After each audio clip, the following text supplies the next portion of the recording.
Assalamualaikum dan salam sejahtera kepada semua. Dalam video ini, kita nak belajar sifat fizik alkana, alkena dan alkuna. Baik, yang pertama, keterlarutan dalam pelarut organik. Alkana, alkena dan alkuna ialah sebatian organik.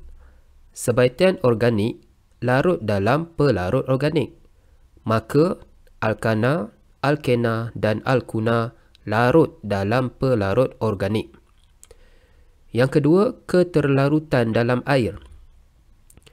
Alkana, alkena dan alkuna ialah molekul neutral, iaitu tiada ion-ion yang bebas bergerak.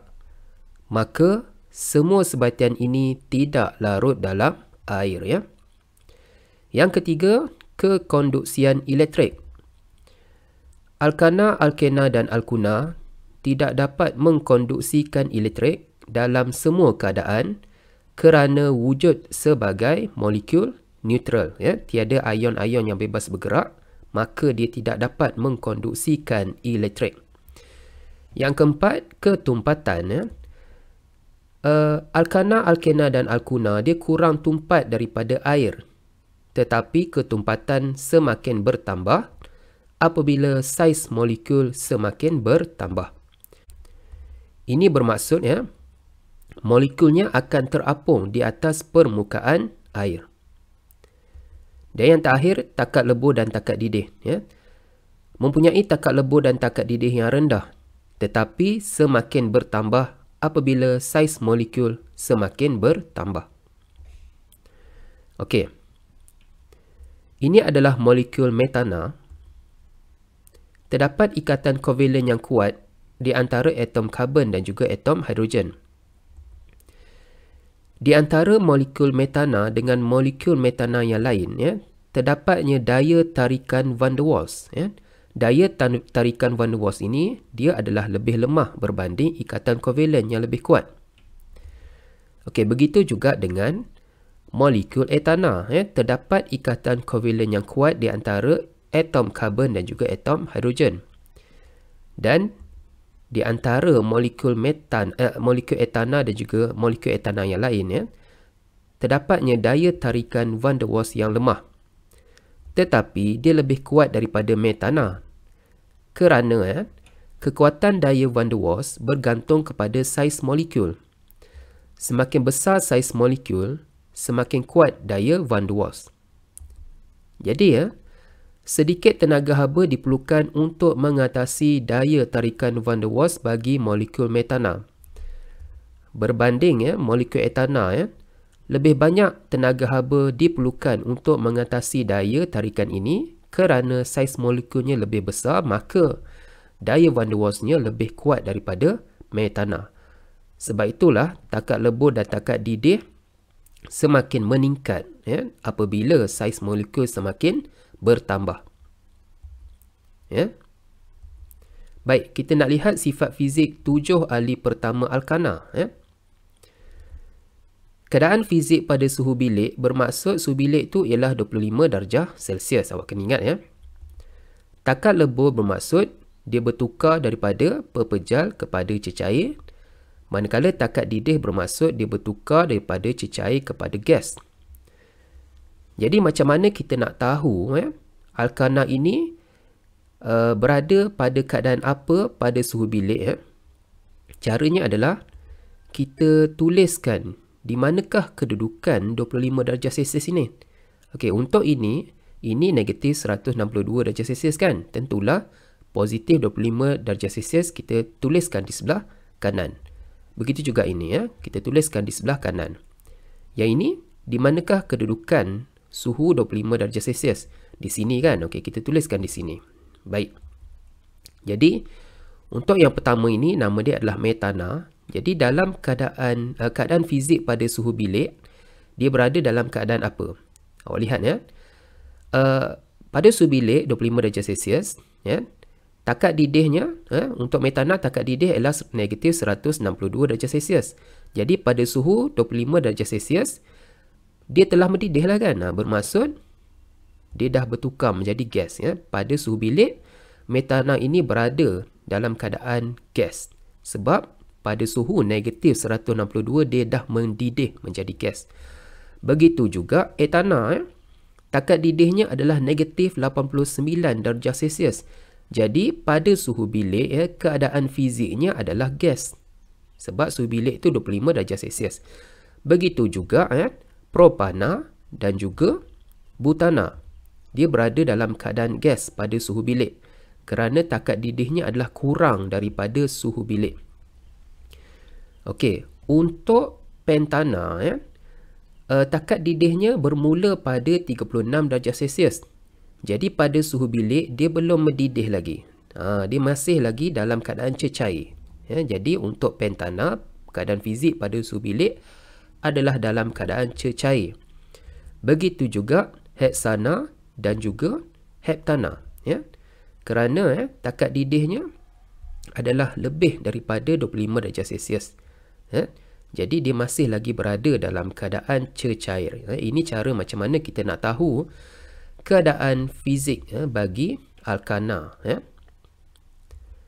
Baik, jadi sila buat latihan di dalam buku kerja muka surat 83 sehingga 84. Baik, kita nak lihat pula sifat fizik bagi alkohol. Yang pertama, keterlarutan dalam pelarut organik. Alkohol ialah sebatian organik. Sebatian organik larut dalam pelarut organik. Maka, alkohol larut dalam pelarut organik. Yang kedua, keterlarutan dalam air. Molekul alkohol terdiri daripada dua bahagian, iaitu bahagian hidrokarbon dan bahagian hidroksil. Bahagian hidrokarbon dia tidak larut dalam air. Okey, ini adalah bahagian hidrokarbon C dan H. Bahagian ini dia tidak larut dalam air. Manakala bahagian hidroksil dia larut dalam air. Okey, ini adalah bahagian hidroksil. OH ni dia larut dalam air. Metanol, etanol dan propanol larut dalam air kerana rantai hidrokarbonnya pendek.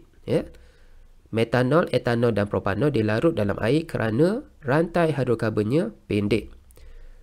Keterlarutan alkohol berikutnya semakin berkurang apabila saiz molekul semakin bertambah. Apabila rantai hidrokarbon ini semakin panjang, bermaksud keterlarutannya semakin berkurang. Baik, takat didih. Takat didih bagi alkohol adalah rendah, tetapi semakin bertambah apabila saiz molekul bertambah. Ini adalah takat didih bagi 5 alkohol yang pertama. Okey, takat didih alkohol dia lebih tinggi daripada alkana yang sepadan. Okey, apa maksudnya? Baik, kita lihat takat didih bagi metana ialah negatif 162 darjah Celsius. Sebaliknya, takat didih bagi metanol adalah lebih tinggi, iaitu 65 darjah Celsius. Itu yang dimaksudkan dengan takat didih alkohol lebih tinggi daripada alkana yang sepadan. Baik, seterusnya keadaan fizik pada suhu bilik. 11 ahli pertama alkohol wujud sebagai cecair.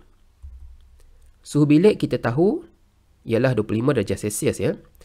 Takat didih tu bermaksud dia bertukar menjadi gas. Jadi 25 darjah Celsius tu dia terletak di sebelah sini. Dia terletak di sebelah sini. Jadi kalau perhatikan metanol, etanol, propanol, butanol dan pentanol takat didihnya melebihi suhu bilik. Bermaksud pada suhu bilik keadaan fizik bagi alkohol ini adalah dalam bentuk cecair. Sebab takat didihnya belum sampai lagi. Takat didihnya lebih tinggi daripada suhu bilik. Jadi keadaan fizik bagi 11 ahli pertama alkohol adalah dalam bentuk cecair. Baik, kita lihat pula sifat fizik asid karboksilik. Yang pertama, keterlarutan dalam pelarut organik. Asid karboksilik ialah sebatian organik. Sebatian organik larut dalam pelarut organik. Maka, asid karboksilik larut dalam pelarut organik. Yang kedua, keterlarutan dalam air. Molekul asid karboksilik terdiri daripada dua bahagian, iaitu bahagian hidrokarbon dan bahagian hidroksil. Bahagian hidrokarbon tidak larut dalam air. Ini adalah bahagian hidrokarbon yang tidak larut dalam air. Manakala bahagian karboksil dilarut dalam air. Karboksil ini dilarut dalam air. Asid metanoik, asid etanoik dan asid propanoik sangat larut dalam air kerana rantai hidrokarbonnya yang pendek. Keterlarutan asid karboksilik berikutnya semakin berkurang apabila saiz molekul semakin bertambah. Apabila rantai hidrokarbon ini semakin panjang, maka keterlarutan dia dalam air semakin berkurang. Seterusnya takat didih. Takat didih bagi asid karboksilik adalah rendah, tetapi semakin bertambah apabila saiz molekul dia bertambah. Okey, ini adalah takat didih pertama, takat didih bagi 4 asid karboksilik yang pertama. Awak lihat takat didih dia semakin bertambah apabila menuruni kumpulan ini. Takat didih lebih tinggi daripada alkana yang sepadan. Sebagai contoh takat didih metana ialah negatif 162 darjah Celsius, manakala takat didih asid metanoik adalah 101 darjah Celsius. Dia lebih tinggi daripada alkana yang sepadan. Kemudian, keadaan fizik pada suhu bilik. 9 ahli pertama asid karboksilik wujud sebagai cecair. Pada suhu bilik iaitu 25 darjah Celsius 9 ahli pertama asid karboksilik ini wujud sebagai cecair. Okey, macam mana kita nak tahu Okey, kita tahu takat didih tu bermaksud dia bertukar menjadi gas. Dan 25 darjah Celsius tu terletak di sebelah kiri. Bermaksud takat didih ini adalah melebihi daripada 25 darjah Celsius. Bermaksud dia belum mendidih lagi. Jadi 9 ahli pertama asid karboksilik wujud sebagai cecair. Jadi sila buat latihan di dalam buku teks muka surat 79, uji diri 2.2 dan latihan di dalam buku kerja muka surat 84 sehingga 85. Sekian, terima kasih.